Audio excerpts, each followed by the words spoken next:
So you like the part so much of Gracie that you played it twice?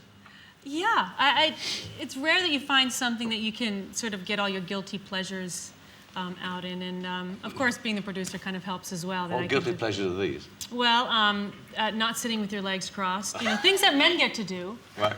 Such as this. See, if I sat like this, there'd be a whole lot of talk tomorrow. So I have to sit like this because it's my job as a female. See? And what else? Yeah, try that for a good. See? It's not easy. No, I can't even get my leg over that. Point made. And what else? What other guilty pleasures are there? Well, you know, it's all the obvious, like snorting, which most people do, but most people don't admit to. That's true. Gracie don't snort. Yeah, snort. And I feel if you really expend the air, it's good to just take it right back in and replenish. And most people don't do that in public, but I do. And have no problem with it. You do? Yes. In real life, you do that? Yes, in real life, I do. You? Yeah, that's where there's one similarity, that I snort, as does Gracie. Oh, right. Yeah. Now, this film that you've made, Miss Congeniality 2, that's, you waited, what, 2 years to make that, didn't you? A little longer than that. It's been about 4.5 years since the 4 years since the first one. So why the gap? What was it? Well, what you're doing? We didn't know the first one would find an audience. We sort of made it when no one else was making films like this. We had no idea it would do all right. And then once it did, we didn't have the pressures of having to follow up, which was nice. And then Mark Lawrence, the writer, and myself were working together on a project I did with one of your fellow countrymen, Hugh Grant. Right. And we just started joking about what would have happened if a real FBI agent had done what Gracie had done in front of the cameras at the Miss USA pageant, and sort of, you know, rolled out of that. But we still didn't want to do it unless there could be a film in the script that could have stood on its own had the first one not been made. Yes. Now, in the second one, you get to play all kinds of comedic roles, if you like, and including dressing up. Yes. Dressing up as an older lady. Ida Flemmenbaum. Prepare us for this. Yeah, I don't know how you can. Oh. I mean, the key to Ida is accepting, for me, was accepting what I am going to look like when I hit about 75, 80, and go to Atlantic City and spend all my hard-earned money from this job and on the slot machines. And it was all about, I don't know what you're allowed to say on this show. Go on, anything. Anything. Yeah. Sagging breasts. Yes. That, you know, that I wished I had that, you know, that would eventually sag. But so that's why we had to make them. We had to build them and get the right weight and texture and consistency depending on. You're laughing now, but when you see in the film, there's, you know, you're upside down. They lean a certain way. When you fight and you throw punches, they get it. One thing men don't have to think about is moving them out of the. Do you?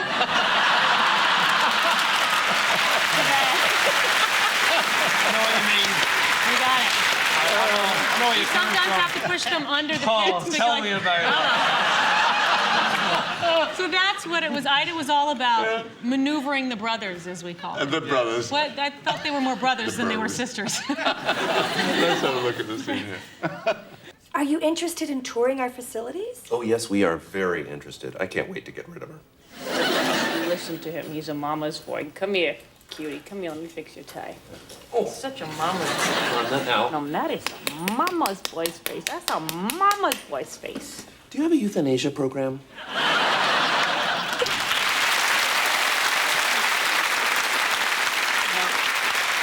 The premise of the movie is that Gracie becomes a celebrity on behalf of the FBI. Yeah, unwillingly. Oh, exactly. Yes. So she takes off. She does all the talk shows. Yes. Such as we're doing now. All those lies and all those cheesy things and all that sort of thing happens to her. Now, what's your own notion of that kind of celebrity? Because I mean, in a sense, I mean, that's what you live through daily in your life. Well, I think, you know, we chose to be in this profession, and you can't really prepare someone for the celebrity that comes, but you know what you're doing, essentially. But what's the worst intrusion that you've had as a celebrity? What would be the thing where you sat and thought, oh, God, for God's sake, I didn't sign up for this? Yeah. I wasn't, did you say I didn't stand up for this? No, I didn't sign up for this. Oh, I think stand up, because I said very appropriate because I was sitting. Oh, you're sitting. Is it actually in the bathroom stall, you know, the in the loo? Door. Yes, in the loo. In the loo. Yeah, a toilet you can say as well. A toilet, yeah. Lavatory. Lavatory, fantastic. There's many. There's many. I know a few. Go on. Yeah. Oh, I'm not saying anything, you know. Can't see. If I can say the breasts, come on. Yeah. Scared? No, I'm not scared. Please. Never challenge a comic. Whatever you do. I played some of them.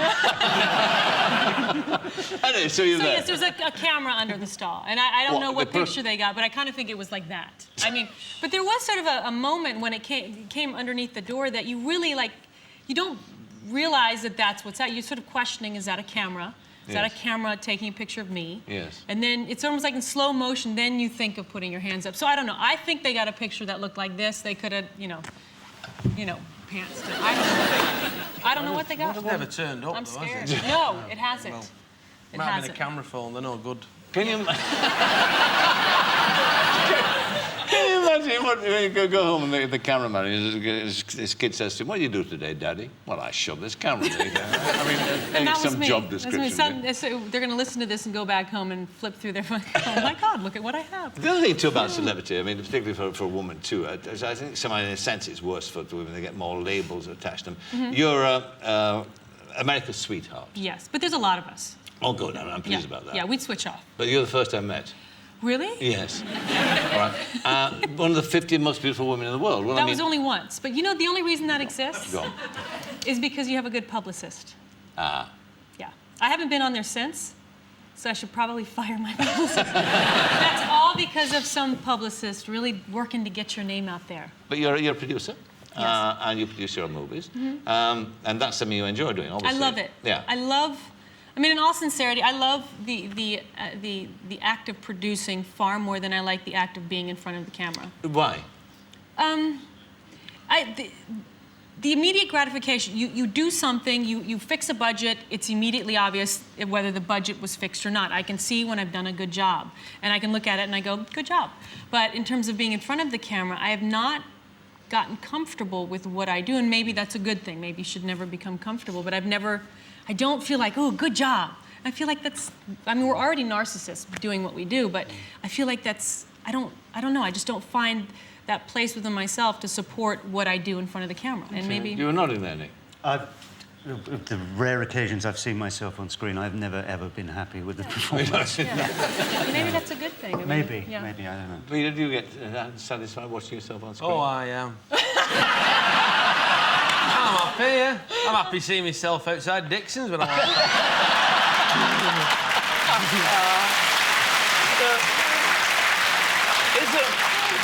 Is his power, as Henry Kissinger famously said once, is it, and the power you have as producer, is it an aphrodisiac, do you think? I'm very turned on by myself. Yes. When Since I see you became a myself producer.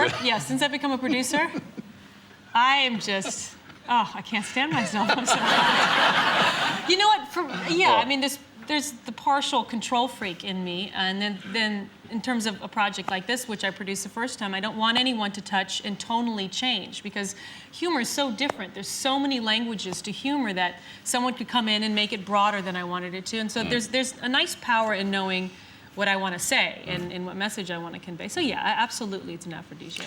And also, too, can I ask you a deeply personal Oh, question? please do. I love answering them. But have you ever thought about changing your name?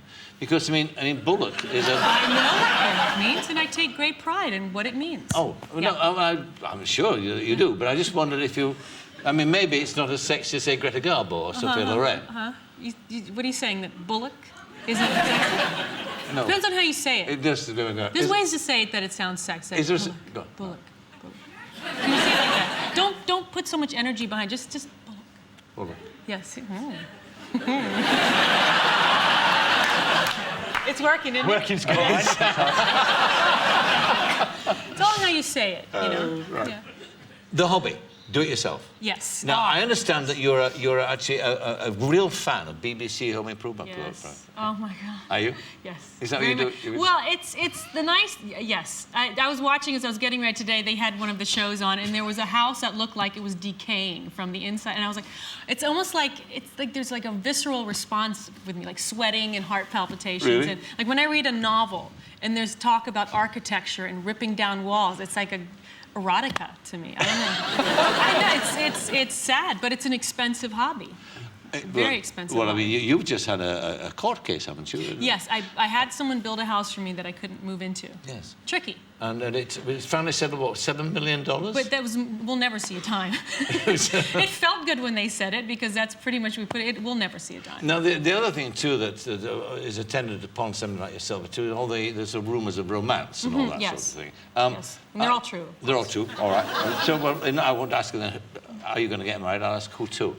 Good, subtle. I mean, my theories on marriage have always been the same. Like, in our business, they want you to get married immediately, so then you can get divorced, so then they can write about it.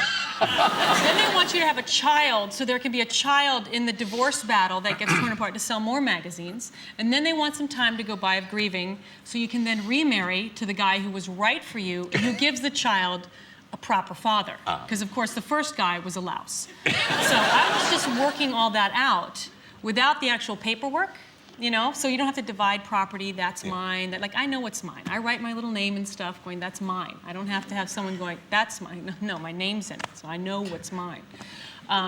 I just thought I take it very seriously, the institution of marriage. You do? Yes. And one day you will succumb, no doubt. Maybe. I did read. If I'm asked. Well, If I'm not asked, what happens? You will not be short of offers. I'm Really? sure of that. All right. I did read, actually, since we were talking about people you might be attracted to, that you once famously said that you rather liked a man with a paunch. Yes. What's a paunch? A punch is the thing I have. It's called a Dunlop. We're Dunlopped over your belt, that little thingy here. Oh, Hello. I'm married. Sorry. I was just explaining. Oh, yeah. sorry. All right. Yeah, narcissism at its best. Oh, you No, just- no, it's because he looked at me, I thought. Whatever. Well, think about it. Someone who works, spends a lot of time at the gym, spends a lot of time on themselves. It's kind of lame. I mean, going to the gym is okay, but if there's too much work, you know, it's a little. We should be working at it. The women, not the men. Yes. Yeah. Yes. We should be allowed the mirror time, not you. All right. Yeah, Well, that's how it works. I've learned a lot tonight. Have you? I really have. No, it's been very instructive. And normally it's not, you know, but it is tonight. So all the best with the film. We're going to actually have a little bit more in a moment, but he's going to sing in a moment. Oh, thank He has a you. fabulous voice, actually. you? Yes, he does. Oh, yeah. And he's been... but for the moment, all the best with the film. But Thank for the you. moment, Sandra Bullock, thank you very much indeed. Thanks, Sandra Sandra. Bullock.